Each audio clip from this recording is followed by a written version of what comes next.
الله وبركاته. الحمد لله وكفى وسلام على عباده الذين اصطفى. কথা তো অনেক আমরা এই পর্যন্ত অজুহাত করতে করতে করতে করতে এক পর্যায়ে ক্লান্ত হয়ে যায়। কিন্তু গত রাতের আগের রাতে যে ঘটনা আমি কল্পনা করি না এরকম ঘটনা ঘটবে। আমার মাহফিল ছিল শেরপুরে, তো শেরপুর থেকে মাহফিল শেষ করে রাতপুরে একটা বাসে আমি উঠি। আমার সাথে আমার সহকর্মী ছিল আমার এক ছাত্র, সে বাসে লেখাপড়া করে।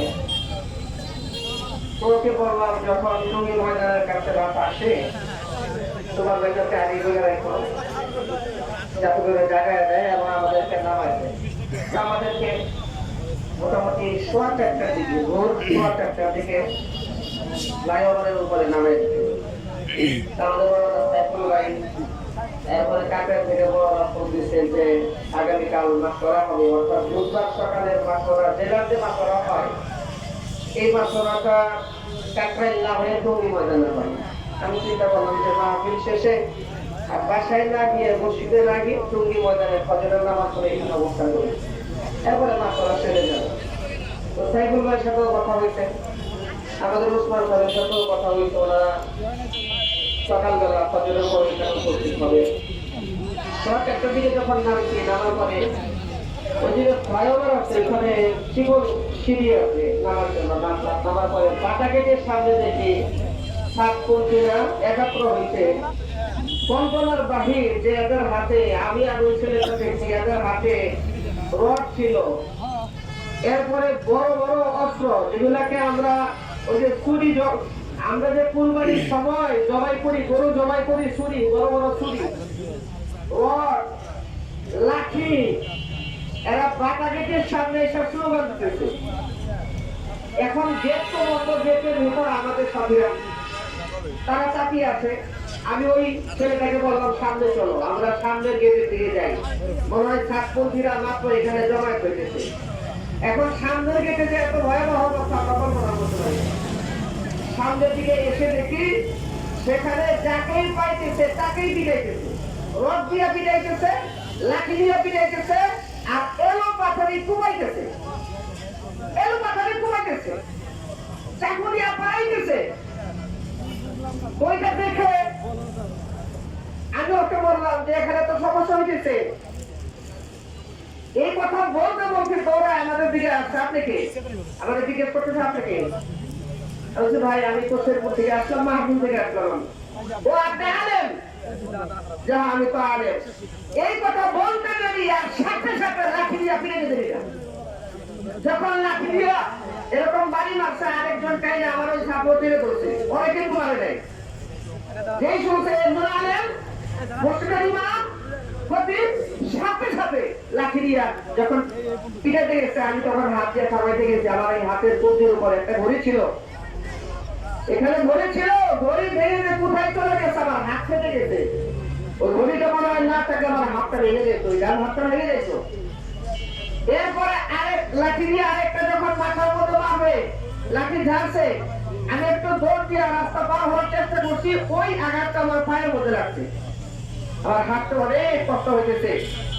আমি চিন্তা করলাম যে গাড়িতে তো আমি ঘুমান করছিলাম, অথচ টঙ্গী মাঠের সব আপডেট আমাদের কাছে আসে।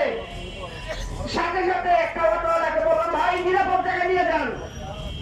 কোন দিক দিয়ে দিব হুজুর? চতুর দিক দিয়ে পেয়ে ঘুরতে বাহিনী, সন্ত্রাসী বাহিনী, গাজীওয়ালা দেখি নেই, এরা কুমাইতেছে, এরা পিটাইতেছে, আলেমুল আমাদেরকে মারতেছে।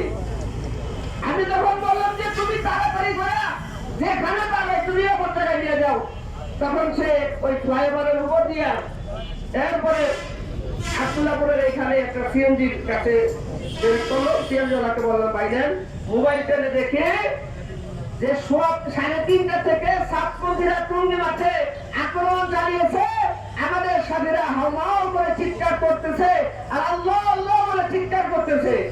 আর যারা কি কাকরাইল মুরব্বীরা, এরা টঙ্গী মাঠের ভিতরে ছিল, সাথীরা ভিতর থেকে বলতেছিল যে আপনারা কত ঘুমিয়ে থাকবেন, সকালবেলা মুরব্বীদের লাশ এখান করতে হবে।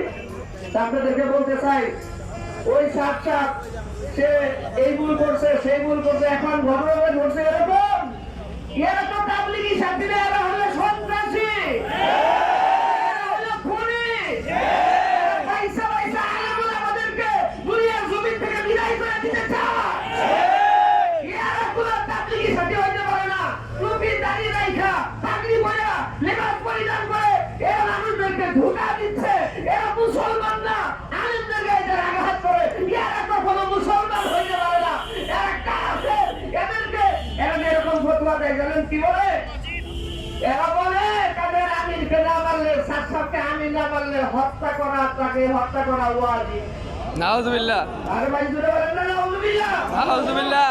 আমার বইও লেখছে, এই সম্পর্কে বই লেখছে, এই জন্য আমি বলতে চাই এই সাতপন্থীরা যাতে আমাদের দামরাইতে কোথাও কাজ না করতে পারে, কোথাও কাজ না করতে পারে, পুরা মসজিদে কাজ না করতে পারে।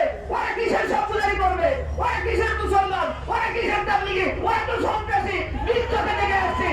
এইবার সম্পর্কে কোনো বিহিত না করা হয়, গ্রেফতার না করা হয়, বিচার না করা হয়, দামদায় উলামায়ে কেরাম, দামদায়ের সাধারণ জনতা মুসলমান দেখা দিলে ইনশাআল্লাহ তাদেরকে সাইজ কিভাবে করতে হয় ইনশাআল্লাহ। ইনশাআল্লাহ। ফাঁসি ফাঁসি ফাঁসি চাই, ফাঁসি চাই, ফাঁসি ফাঁসি ফাঁসি চাই, ফাঁসি চাই, সাতজনের ফাঁসি চাই, ফাঁসি ফাঁসি চাই। আমি শেষ কথা বলতে চাই, এইটাই যে বাতের দলকে আর প্রশ্রয় না দেওয়া হোক।